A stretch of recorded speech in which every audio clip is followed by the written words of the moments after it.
Antibody detection and identification.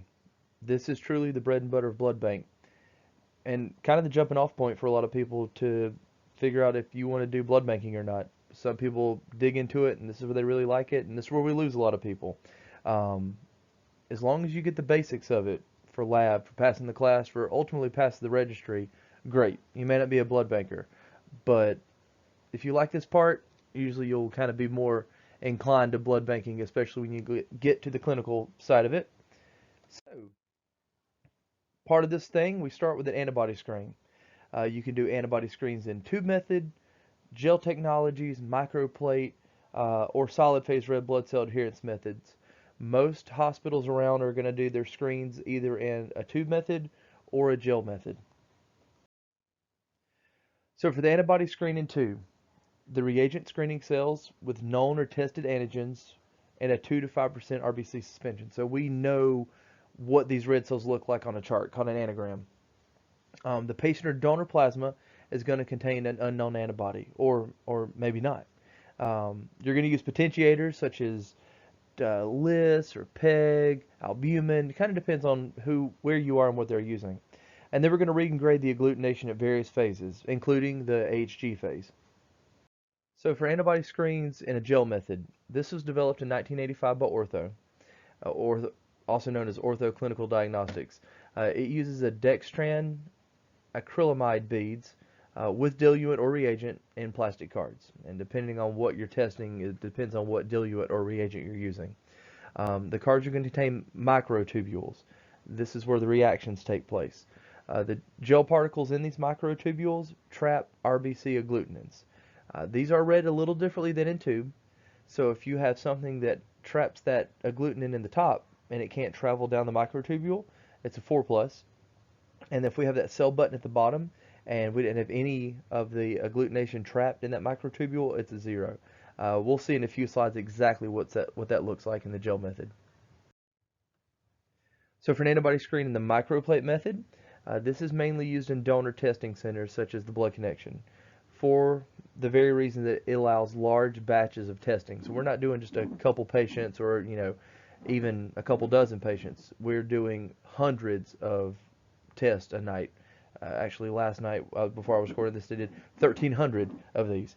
So these microtiter plates act as a small test tube, or wells. Again, we'll see a picture of this also. It uses the same methods as tube testing.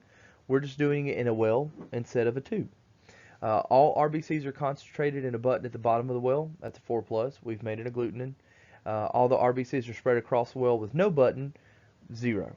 So this is the microplate method, which is going to be similar to the solid phase method, but a little different. So with the microplate method, we're just talking about a well to make these reactions happen in.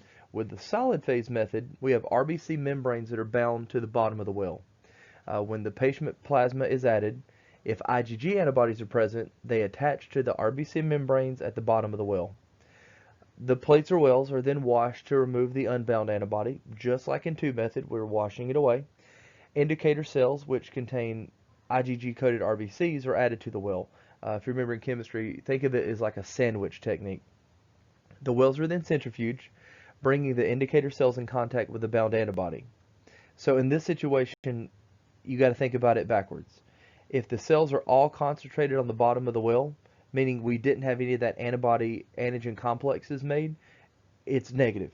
There's nothing for it to stick to the sides. So if the cells are spread across the entire well due to antigen antibody binding or bridging or complex, you have a 4 plus. So it's attached everywhere. Again, we'll see a picture of it in just a second.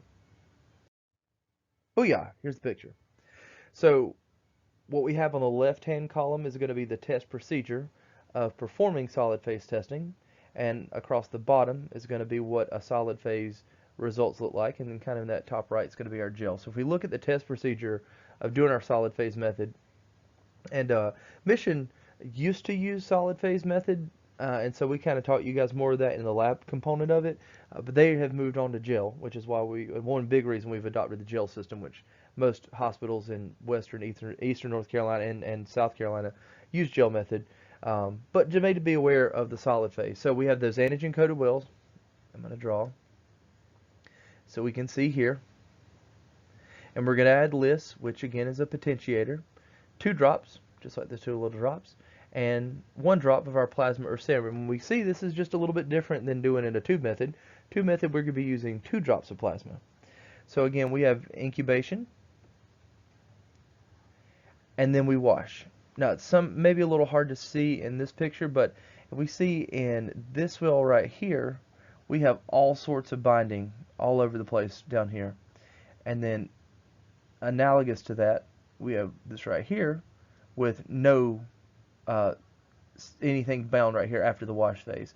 So when we add our indicator cells, that's going to help us visualize this binding. Once we've done our centrifugation,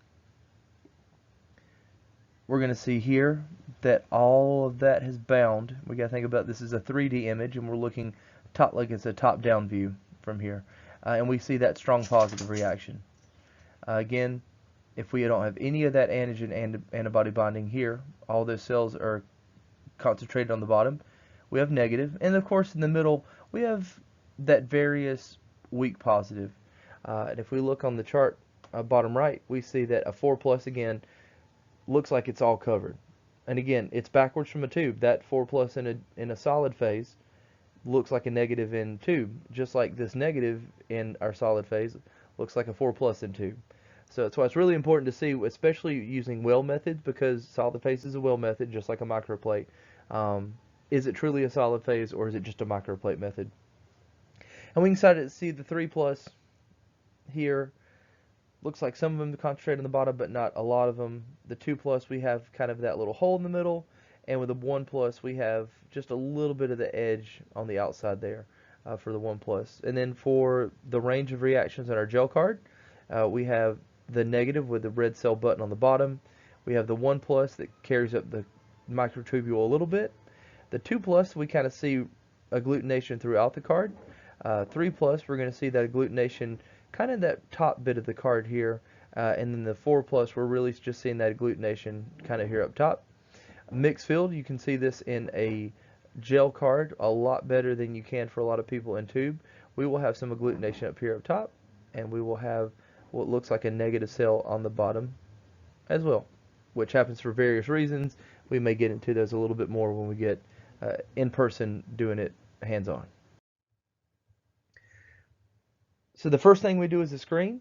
If the screen's negative, that's great.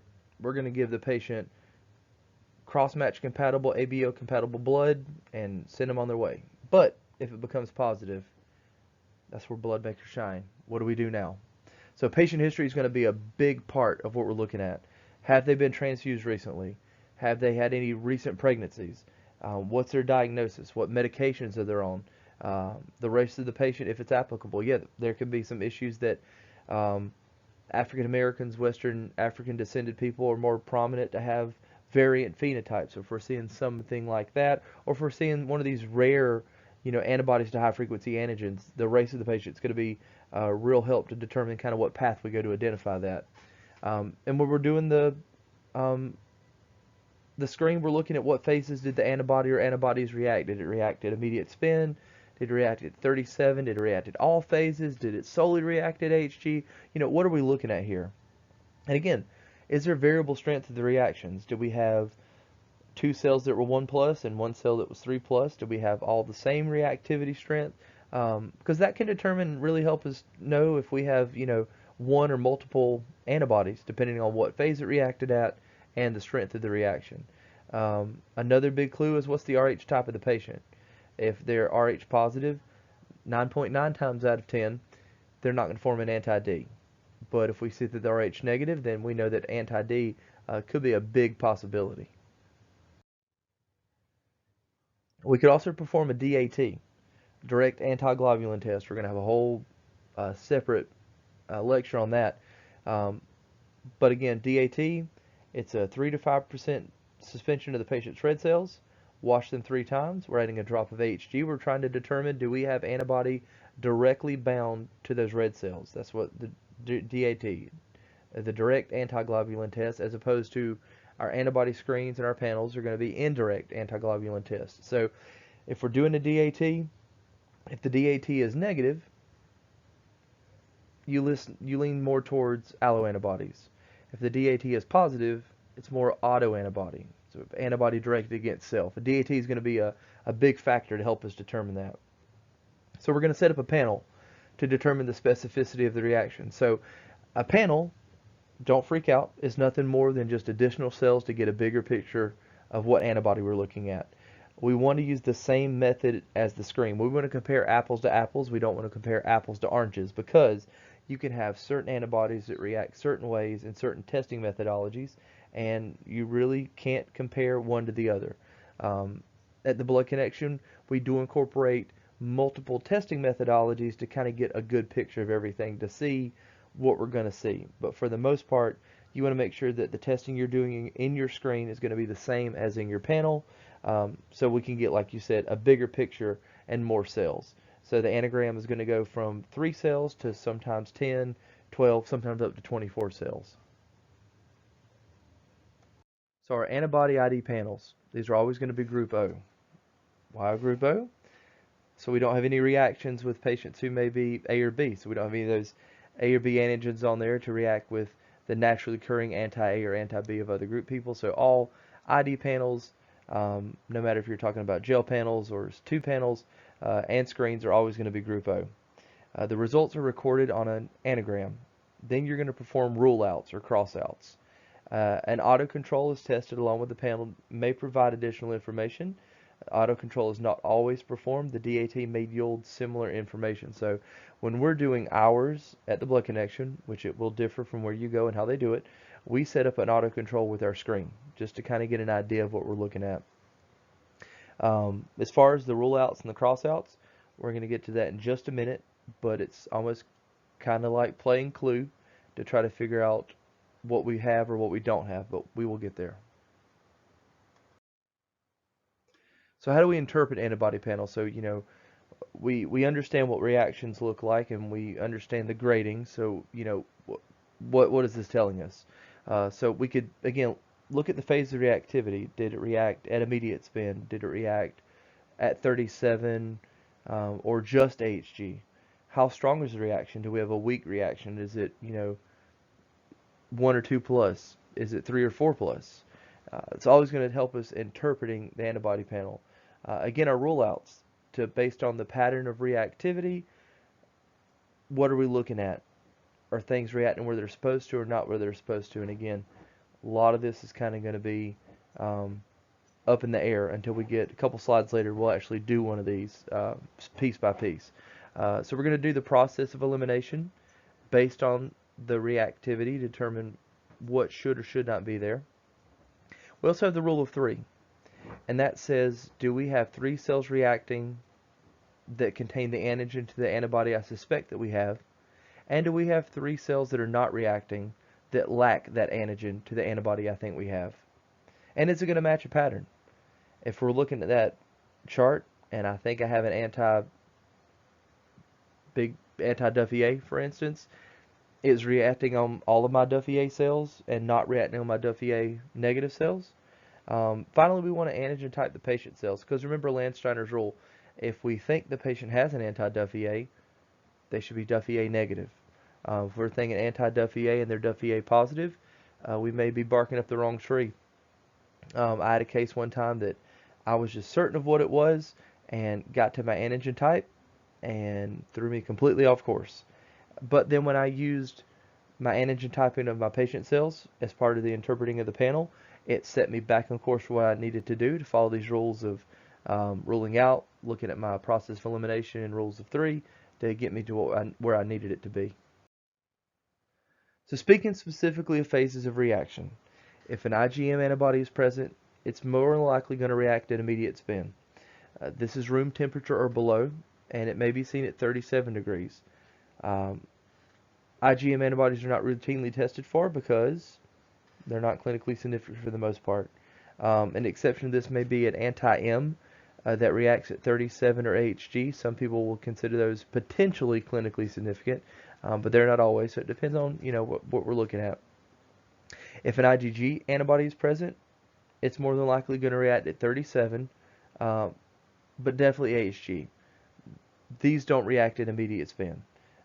37 degree reactivity, or seeing that agglutination at that 37, is common to Rh antibodies.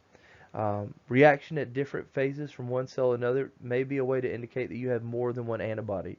So if we're seeing a certain pattern of reactivity at our 37-degree readings and something different at our AHG, maybe an indication that we have, multiple antibodies.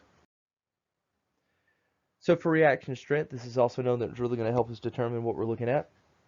If we have the same or similar strengths in all of our positive cells, it's going to point to probably one antibody. Not necessarily always, but a lot of times. If we have various strengths, we have, ones and twos and three pluses just kind of all over the board, is one indication that we may have multiple antibodies. And if we see dosage, which is saying that I have stronger reactions with a double dose cell. So kind of go back to my Duffy A example. If I have a cell that is Duffy A negative, or Duffy A positive, excuse me, Duffy B negative, and that reacts better than a Duffy A positive, Duffy B positive cell, that's going to be, say, what we say that an antibody is experiencing dosage. So remember, a double dose of that cell would be Duffy A positive, Duffy B negative. Single dose of that cell would be a Duffy A positive, Duffy B positive, speaking specifically if our patient has an anti-Duffy A. A rule of three. This is the statistical probability that you have identified the correct antibody. Like I said before, 3 antigen positive cells are reacting, 3 antigen negative cells do not react. And this will make way more sense when we get into the identification itself. Matching the pattern. In my world, because we're talking about a reference lab, specifically looking for matching patterns is not always the best course of action. For beginning blood banking, matching a pattern, and for regular blood bankers out there dealing with normal day-to-day stuff, it's a great way. So we're going to look at that pattern of reaction with both positive and negative cells, and do they match that anagram for any of the listed antigens? So rule outs. This is where it gets people to stumbling block for a lot of people. But we're going to practice it. We're going to have practice panels you're going to do, and we're going to learn it for the test. And then when we get to do the lab portion of it, seeing all the parts and pieces put together really will kind of cohese everything together. So the rule outs must ensure that the patient has only the antibody suspected or antibodies suspected. Panel cells that are non-reactive in all phases are used to exclude the presence of any other clinically significant antibodies. One double dose cell can provide an exclusion for an antigen. That's saying that a big C positive, little c negative cell that does not react can rule out an anti-big C. This will change depending on what facility you're at. So this is not written in stone. This is just what is written for us at AB Tech for doing our lab stuff. Depending on what hospital you're doing your clinical rotation, they may say we want 1 double dose and 2 single doses, or we want 3 double doses, whatever it may be. But this is our rule. Again, we say 3 single dose cells may also work depending on the antigen and the presence of antibodies. So 3 big K positive, little k positive cells that do not react can rule out an anti-big K. K has a low frequency. It's not considered particularly a low frequency antigen, but we're talking about percentages there. 91% of people are going to be big K negative. So K positive cells are not always easy to find, and then the little k, or Solano or Chelano antigen, however you pronounce it, is going to be roughly 99% of the population. So to find that double dose of the K, big K antigen is going to be hard. So we have that other rule in place for that. So antigen type of the patient. For the phenotype of the patient, again, individuals do not make alloantibodies to antigens on their own cells for the most part. You can never say always and never say never in blood bank.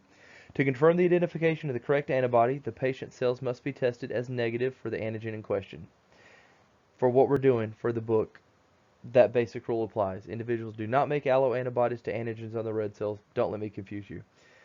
Phenotyping cannot be performed on a patient that has been recently transfused, which is saying in the last 3 months or 90 days. Why is this? Because we may have circling transfused red blood cells in there, and we may be actually typing the antigens of a donor instead of a patient, or both. So for our panel interpretation of multiple antibodies, we look at the reaction phases to determine if the antibody is IgM or IgG. Is the reaction strength consistent or variable? Do we have different, strength of reaction? What antibodies cannot be excluded after the rule outs? Because you may have some that you say, okay, I think I have a Duffy A, but I haven't ruled out a big S, haven't ruled out a big E, that sort of thing. We're going to look at the reaction pattern compared with the antigen patterns on the anagram. So, okay, cool. I think I have a Duffy A. All that lines up. Well, I have these other reactions that don't line up with a Duffy A. Is it lining up with something else as well? So we're going to look at the autocontrol and DAT to determine if it's an allo or an autoantibody is present, which is also going to really help us to kind of determine what course of action we need to go with next. We also want to see, do the reactions meet the rule of three? Do we need more cells to be tested to meet that criteria to get us that level of confidence to say, yes, this is the antibody I have, or, I think that's what it is, but I might want another cell to test just to make sure. Again, we can perform antigen typing on the patient if they have not been recently transfused. There are ways to do it if they have been transfused, but we'll save that for another day. You can use enzymes to assist in the ID. So remember, enzymes are going to be selective to enhance certain antigen systems or destroy certain antigen systems. So we have papain. There's something called a one-stage technique, which simultaneously tests the serum, the enzyme, and a panel cell. We can only read this in the HG phase. That's part of that one-stage technique. 5-centropapain also has a two-stage technique. This is my preferred method of testing. When I'm using this enzyme, it just, to me, gives me cleaner results. So with the two-stage methods, kind of where the name comes from, the cells are pre-treated with the enzyme, washed, and then used without enhancement for testing. These usually only are read at the HG phase as well. So we're kind of treating with that enzyme and then getting a clean sample as opposed to mixing everything together. So how would you expect an enzyme-treated panel to cells react with the presence of anti-Duffy A? So if we got to think back again, this is where blood banking is constantly building on itself. If we remember, Duffy systems are going to be destroyed by papain. So if we have a Duffy A and we treat our red cells, those Duffy A reactions are going to go away. But what about big K? Big K or the Kell group system antigens are not destroyed by enzyme treatment. They are destroyed by DTT, but we're talking specifically enzymes here. So if we treat a panel with papain and we think K reaction should not go away. Similar with E.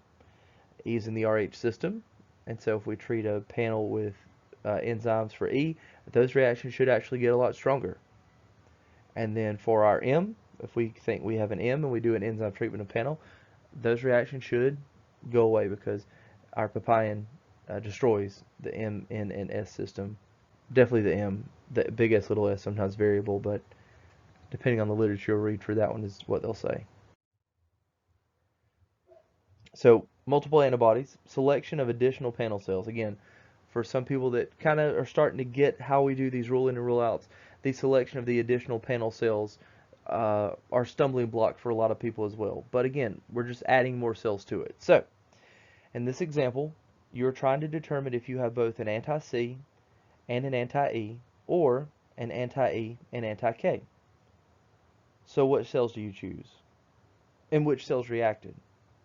So if we chose the first cell to determine if we have an anti-C and anti-E, or an anti-E and an anti-K, so if we have both the C and the E and or a K, so the first cell is great to select because we're trying to determine anti-E and anti-C, or anti-E and anti-K. That's going to isolate the K by itself, because if we have some evidence to say we have an anti-C and anti-E, we don't need those interfering. So the first cell, being C and E negative, is going to determine if that K is there as well.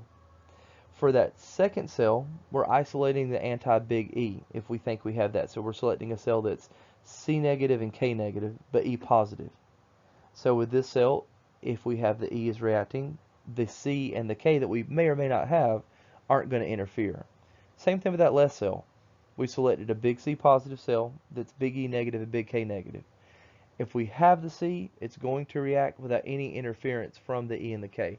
So another way of saying this is when you're selecting cells, trying to rule out additional, you're trying to isolate the ones you're looking for. And it does take, like these examples show, selecting negative for the ones that you think you may or may not have, so you can isolate the one you do have. But again, don't let this trip you up so much. We're going to do a ton of examples, and we're going to get to it hands-on, and it's going to make a lot more sense then. Let's have antibodies to high-frequency antigens, also known as high frequencies.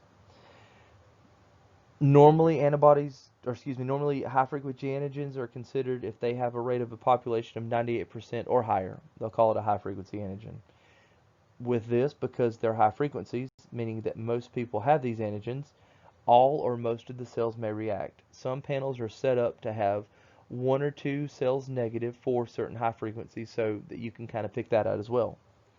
So if you have a high antibody to a high frequency antigen, one of the key things to determine that from an autoantibody, which may or may not react to all cells, is our DAT. So that's one thing I look for when I'm doing my job. If I have all of my cells reacting, does my DAT or autocontrol come up positive? If my DAT or autocontrol reacts and all my cells react, I'm thinking autoantibody. But if I'm having panagglutination, meaning I have reactions against all my cells that I'm testing, and my patient's autocontrol and or DAT is negative, I'm thinking an antibody to a high frequency antigen. So what kind of reaction strengths do we see in these? Usually pretty strong, but not always, but usually a consistent strong reaction. We're going to rule these out as usual and see what's left, but because they are antibodies to high frequency antigens, a lot of times there's not a lot left to look at because they may all be reacting. Cells may be hard to find. We may attempt to use enzymes. We do that in my workplace as well, that if we're suspecting an antibody to a high frequency antigen, we'll hit it up with enzymes and then determine, did we lose our reactions? Did our reactions get stronger? Did it do anything? On the other hand, we have antibodies to low frequency antigens. Um, Low frequency antigens are a little less defined as far as like what percentage of the population. But patients who make multiple antibodies are more likely to make antibodies to low frequency antigens. We call these people high responders. So they're just making antibodies to everything that they lack that they've been exposed to. You may find an antibody to a low frequency antigen when a cross match is incompatible and the screen was negative. So all your screen cells may be totally non-reactive, but a random donor may be positive for it, and that's where you're seeing it. A panel with only one positive cell may indicate this type of antibody because they're low frequencies. You may need to refer to the extended antigen typings that come with a panel. Depending on the panels you're using, Immucor really does a good job of putting those kind of on the side to go, hey, look out, this one's a little weird when it has a low frequency antigen, and it's happened to me a ton of times. I think I'm 90% finished with a workup, and just I have that one cell that reacted, that I'm looking at my panel, and that reactivity is due to a low frequency antigen. And I go, okay, let's make sure it's not this, because low frequency antigens don't mean they're not clinically significant. It just means they don't happen a lot, but we still have to make sure to identify them if our patient has it. So enhancing weak IgG antibodies, we can repeat the panel with a different enhancement medium. Um, LIS is not the strongest enhancement medium. We could try it with PEG, polyethylene glycol, as an enhancement medium, a little bit stronger. Um, we can increase the serum to cell ratio if we have enough samples. So normally it's 2 drops to 1 drop of red cell. We could do 3 or 4 drops to 1 drop of red cell. And that's going to enhance, especially if we have a low titer of the antibody, but not what you want to go to first. We can increase the incubation time if the manufacturer allows. Usually the manufacturer is going to set 2 minimum and a maximum time that they want you to do it to give you the best results. We can also wash the reagent cells before testing to remove additives from the manufacturer. So yes, we've seen this before as well. You can have a patient that has an antibody to an additive. Certain patients that have sulfa drugs in them may develop an antibody to the diluent. We have seen this. It's wild. Everything's reactive, and then as soon as you wash away those additives and rerun it, everything's negative, which is perfect. And like, that's what this is, antibody to the additive. We can also use fresher panel cells. We know that some of these antigens break down over time, especially the Duffy system. So we're using fresh ones are going to give us these stronger reactions.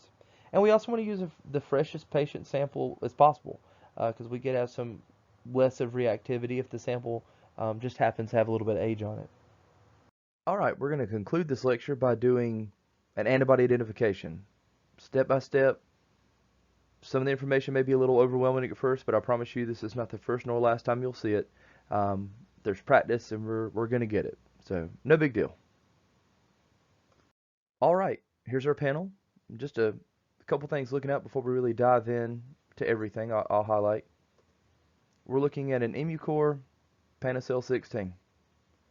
And it's called a Panacell 16 because there are, well, 16 panel cells we're dealing with. So again, don't let this part overwhelm me too much. Instead of looking at, 3 screening cells, we're just looking at 16.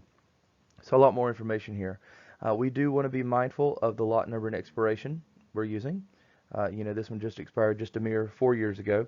But we may be using some expired panels, which is okay. No, totally fine. And in my work, we use a lot of expired panels to find rare cells, which we were talking about before, EmuCore having these on the side.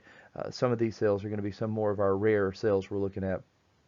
Something to take account of. We also have our patient information, name, medical record number, the institution they're from, blood group, ultimately what we're going to identify the antibody, and then most importantly the tech code and the date that we're doing it, because we want to document who's doing it and how we're doing it. So without it being super overwhelming, all we're looking at this point right here are the reactions we've gotten. So we're looking at the 37-degree AHG reaction. So we've incubated these at 37 degrees using PEG as an enhancement medium, and we're seeing the HG reactions, meaning we've washed these tubes 3 times, and then we've added anti-IgG to see that agglutination. And if we look here, we have a bunch of negatives. We have a 2+ reaction on this cell and a 2+ reaction on this cell. Now also, most importantly, to make sure we're getting good results, is we have our check cells, our check cell column. This is to say that with any negative result, when we add our check cells, we want a positive reaction. So for some reason, if we had added our check cells and had not gotten a reaction, that's an invalid result. So we can't trust that result because something happened along the process. Could be a reagent. A lot of times it's tech error. But again, it's a check cell to check to make sure what you're getting is right. And if we look at this panel, all of our check cells work. We don't need to do check cells with our positive reactions because they're already positive. And you could put an NT there. Assessors don't like to see blank spaces a lot. So some people have check cell columns. Some people just kind of come here and put a little check in their negatives. Sometimes that makes it a little muddy, a little hard to see if it's a positive or negative. So check cell columns are great, very clean to look at. So let's get into a little bit more of what these numbers and how we put this all together. So if we see here, we've started doing our rule outs. Switch to more traditional highlighter color. Burn your eyeballs yellow right here at this cell. So we started to do rule outs. So there's a couple different ways to look at it. You can look at panels going this way for ruling out, or you can look at panels going this way for ruling out. Meaning instead of looking left or right, I'm looking straight down a column as opposed to looking completely across what we're looking at right here. I'm impressed I did that straightly free-handed. Crazy. So what we're going to do here, and the rule is, you're going to rule out, which are what these little marks are, on our negative reactions. And so this is the part that really gets people stumbling along, is that if I have a cell, let's switch some colors a little bit here,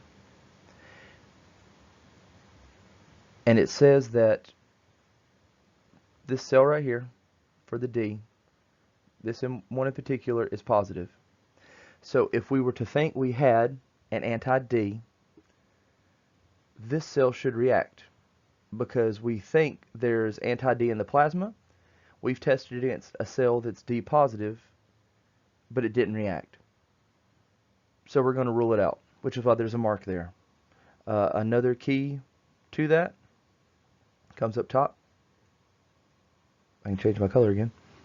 To their blood type, O positive. We know O positive people have the D antigen, therefore should not make an anti-D. For what we're going to do at this point, should not make one.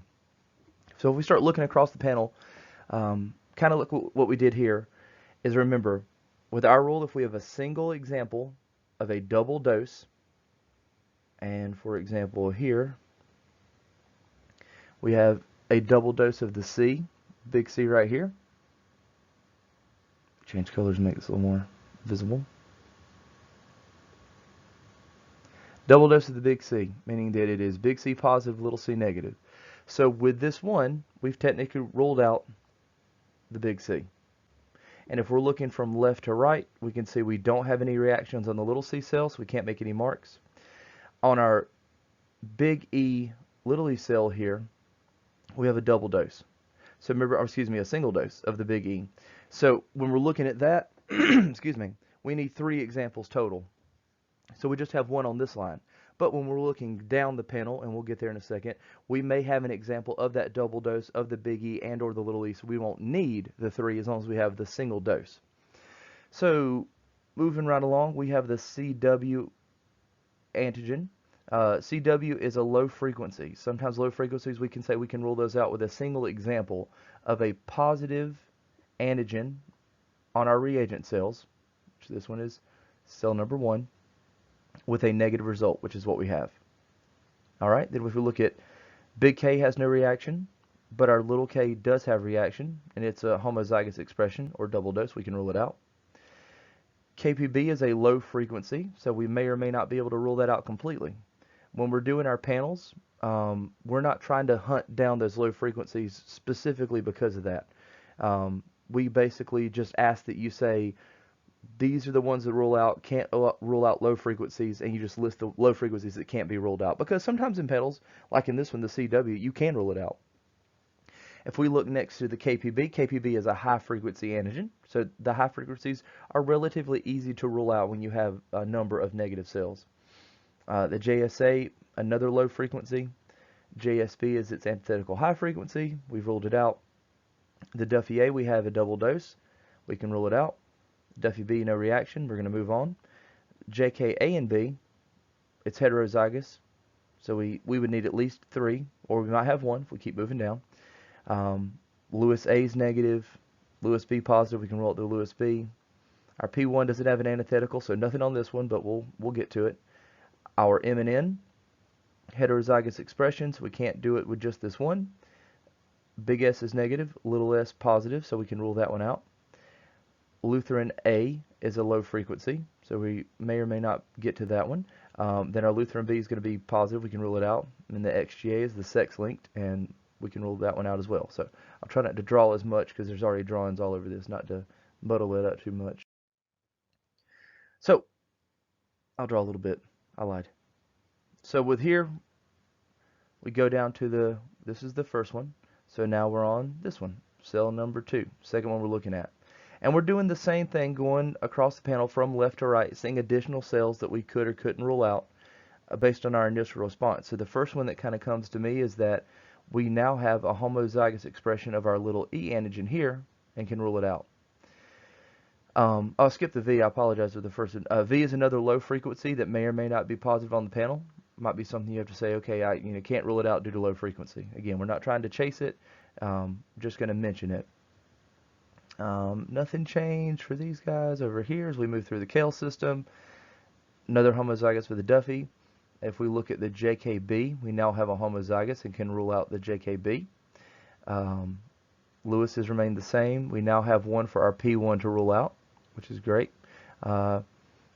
Nothing specifically to rule out with our M, N, and S system, but now we have 1 and 2 M and N's to rule out, and 1 big S. Okay? So we're looking at cell number 3 now. We move down. Now we have, with our little c antigen, we have a homozygous expression. We can rule it out. So we're steady, slowly but surely kind of getting rid of all of these. Nothing's changed with our K yet, so that remains. Go through here. We now have a homozygous with our Duffy. We can rule it out. JKB stays the same. We have a homozygous for the Lutheran A. We can rule it out. And now we have technically 3 examples of M and N that are heterozygous positive with 3 negative results. So we can rule it out because, remember, with a heterozygous expression of antithetical antigens, if we have 3 examples of the single dose, we can then rule it out. This is not the exact same as the rule of 3, but we'll get to that in a second. Excuse me. So we've kind of looked down the panel a little bit. So we've done a couple more cells, and now we're looking. See, now it's not straight anymore. Now we're looking this way in the panel to see what we can or can't rule out. And if we kind of go through looking across and down, because you kind of want to do both. That's where it kind of gets a little bit confusing. I like to look down based on how my facility rules out, because our rule outs are a little bit different rules, so it helps me to look down at specific antigens rather than looking straight across, which again, I do both, so it kind of depends on the example. But if we look through here, we've looked down, we can look at our JKA, and again, we've had, at least another example of a homozygous here. Can't look at this one, because remember, this one is our positive reaction, so we can't rule out on anything on a positive reaction. So on cell number 7 and cell number 9, those are our positive reactions, can't rule anything out. We have another one down here. So more examples why it's more than likely not an anti-JKA, because we have tons of things to rule it out. But we kind of look at here to go, okay, what am I looking at as far as pattern-wise? What may match up with what we're at? So if we look through this next one, we can kind of see that Lutheran A has one example all the way down here. Sorry, Lutheran A is right here. Again, Lutheran A is a low frequency. So we don't think it's a Lutheran A. If we look at our JSA here, we also have one example of JSA.